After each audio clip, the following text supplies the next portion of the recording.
Welcome to the Atomic Impact Podcast. I am your host, Jason Osborn. And on this podcast, we interview successful business owners for them to share atomic, impactful lessons that they've learned and share them with us as well. As always, this show is sponsored by the LinkedIn Reverse Podcast Method, the new way to close deals that doesn't rely on any of the old traditional methods that everybody hates. We use this method to book 26 qualified leads and get sales calls in 10 days without any ad spend, outreach, or endless social media posting. To find out more, direct message me on LinkedIn to have a chat. It's Jason A. Osborn, and the link to my LinkedIn profile will be in the show notes below.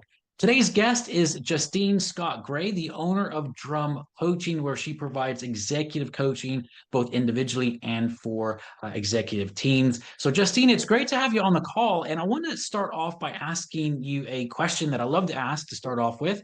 And the question is this: if you were somehow able to have a time machine and go back to the younger version of yourself when you were just starting your very first business, what's the number one piece of advice that you would give yourself?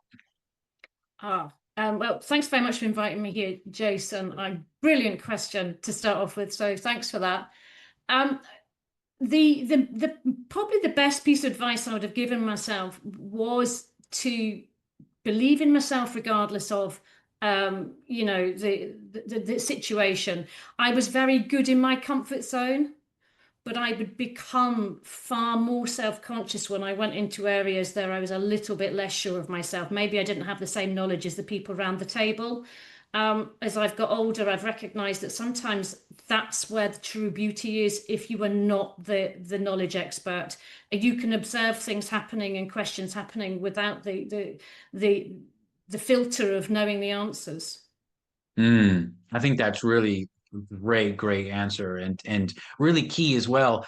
For people that are wanting to expand and grow in their business, and as you said, not necessarily being the person that always has the most knowledge in the room, that can be quite intimidating. Oftentimes, there's a lot of imposter syndrome that comes in with that. What are some big piece of advice that you would give people to not only find those people to surround themselves with, but also how to deal with that discomfort of knowing, okay, gosh, I feel like I'm the small fish in the pond right now. Yeah. And it's really common. Imposter syndrome for me is always what I would say is a good sign. If you are feeling that you have imposter syndrome, you are stretching yourself, you're growing. So the first thing is to celebrate the fact that you're feeling a little bit of an imposter. It means you're in the right place for growth. For people that want to push into that area, be brave. As the saying goes, you only need about 2 seconds of bravery, then you just need to commit. Go in with that 2 seconds of bravery, and then allow yourself to be in that zone that's a little bit uncomfortable. And the best bit of advice I was ever given is just breathe. Just breathe slowly. Just take your time. Don't be too quick to jump in with a maybe unqualified answer to a question. Maybe wait and allow yourself to be that little fish. I think sometimes the little fish can be more impactful if they wait and allow some of the environment to help them grow. It should be a nice thing if you can get comfortable with it. Yeah, and I totally agree with you. A few months ago, I had actually joined a mastermind, and the purpose behind it was to be around businesses that were much bigger than mine, that were doing a lot more than me. And and wow, yeah, I joined that group, and I remember the first meetup. When I left, I was like, "What am I doing here? I am so far out of my comfort zone. I shouldn't be here." All that. But you do, when you get around that, it's just amazing because it helps you grow and expand. Um, if look, thinking of on that whole topic, what's a big challenge that you've had in your business that at the time seemed insurmountable, but ended up being one of the biggest blessings in disguise for you and what you were doing? Oh, super. So this happened to me really quite recently. And I had a big client who was, very much using me on a global sense. So it was flying me over to South Korea, then over to Norway, spending a huge amount of their budget having me work with their teams. and for about 4 or 5 years, it was very, very busy, and it was a lot of flying. And during that time, I felt like I was working on my business. Mm. But then a day came when they said, we have to scale back. We have to cut off these contracts for externals. And that for me was a moment of easy terror, straight in. What am I going to do? I realized really very quickly that I had not been working on my business. I had not been developing my business. I'd been firefighting for the client. I had been developing all these teams in all these different countries, having a lovely time. But I really hadn't focused on my business. So that was a huge challenge, to think 80% of my revenue is about to stop very suddenly. And it probably took me a day or so. I'm not saying that I didn't have at least a couple of days of fair panic. Yeah. But I also then realized that if I had built my business before, I could do it again. The best bit of advice I was ever given, and I give it freely to my clients, is remember who you are, and remember Mm. what you've done. And so I quickly spoke to my network, and to my current clients, and also to my web designer, and use the energy. I think what happens is you get this ball of energy when something really fairly extreme happens, like you're going to lose 80% of your income, and you can use that energy wherever you want. For me, it was about making sure I used it in the direction of growth, of moving forward, rather than anxiety and panic. So I really used it to focus on what I could do. Mm. And for me, it was then amazing to watch how, when I started to put that energy into my business, that suddenly I found there were so many opportunities out there.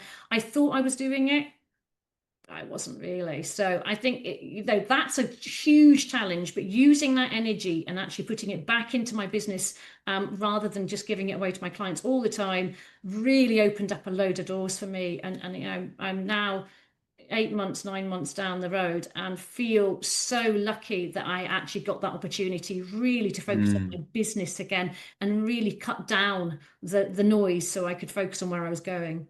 Yeah, I love that. I love that.